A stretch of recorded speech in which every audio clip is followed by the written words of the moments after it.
अब दिखाते हैं। ब्रह्मा विष्णु शिव की उत्पत्ति की थोड़ी सी झलक दिखाते हैं। और ये तीनों नासवान हैं, ये भी दिखाते हैं। ये देखिएगा, श्रीमद् देवी भागवत और गीता प्रेस गोरखपुर से प्रकाशित है। संपादक हनुमान प्रसाद पोदार, चिमनलाल गोस्वामी। प्रकाशक के मुद्रक है गीता प्रेस गोरखपुर, गोविंद मोहन कार्यालय, कोलकाता का संस्थान। ये इनके ऑन ऑफ फैक्स नंबर है। इसके 123 पृष्ठ पर हम आते हैं। तीसरा स्कंद है और ये चौथा अध्याय चल रहा है 123 पृष्ठ पे। भगवान विष्णु जी अपनी माता दुर्गा की स्तुति कर रहे हैं। तुम शुद्ध स्वरूपा हो, ये सारा संसार तुम्हीं से उद्भासित हो रहा है। मैं ब्रह्मा और शंकर, हम सभी तुम्हारी कृपा से विद्यमान हैं। हमारा आविर्भाव और तिरोभाव हुआ करता है। केवल तुम ही नित्य हो, जगत जननी हो, प्रकृति और सनातनी देवी हो।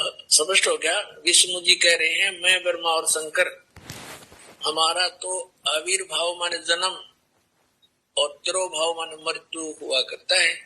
केवल तुम ही नित्य हो, जगत जननी हो। ये भी प्रकृति भी दुर्गा को कहते हैं, ये भी ध्यान रखना, आपको गीता जी में काम आओगे। और सनातनी देवी, भगवान शंकर बोले देवी यदि महाभाग विष्णु तुम्ही से प्रकट हुए हैं तो उनके बाद उत्पन्न होने वाले ब्रह्मा भी तुम्हारे बालक हुए।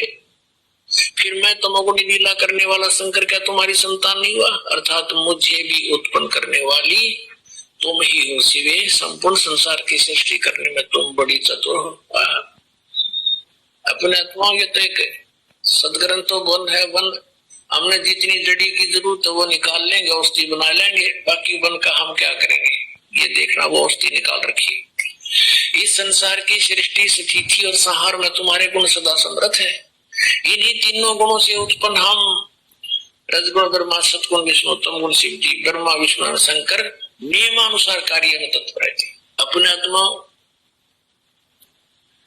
इस पवित्र देवी पुराण के इस थोड़े से विवरण में कितने कंसेप्ट क्लियर कर दिए? 5। नंबर 1 तो ये हो गया कि ब्रह्मा विष्णु महेश नासवान है। दूसरा ये हो गया कि इनकी जन्म मृत्यु होती है। तीसरा ये हो गया कि दुर्गा इनकी माता है। और चौथा ये हो गया कि प्रकृति भी दुर्गा को कहते हैं। और 5वां ये हो गया कि रजगुण ब्रह्मा, सतगुण विष्णु, तमगुण शिव जी। और छठा ये हो गया कि ये केवल नियमित कार्य ही कर सकते हैं। जिसका जैसा कर्म है उतना ही दे सकते, उसमें कोई परिवर्तन नहीं कर सकते, ना घटा सकते ना बढ़ा सकते। तो ये 5 कंसेप्ट क्लियर हो गए। चाहे न 6 कह लो, क्योंकि दुर्गा इनकी माता है, इनका जन्म मृत्यु होता है। और ये अविनाशी नहीं, जन्म मृत्यु होता है तो अविनाशी भी नहीं है, तो इसको हम एक ही गिन लेते हैं। तो ये 5 कंसेप्ट क्लियर हो गए थोड़े से विवरण में। अरे 5500 वर्ष हो गए इनको कागज पर लिखे हुए को, इन सदग्रंथों को। और आज तक ये हमारे धार्मिक गुरु ये नकली कख नहीं बता सके। हमारे हुआ भाई भक्ति श्री कृष्ण जी अखिल ब्रह्मांड के स्वामी है, अखिल ब्रह्मांड के नायक है। श्री कृष्ण स्वयं भगवान है, इसके अतिरिक्त कोई भगवान ही नहीं है। इन कख का पता है। हुआ भाई बक रहे हैं, दुनिया को मूर्ख बना दिया, काल के मुंह में फंसा दिया।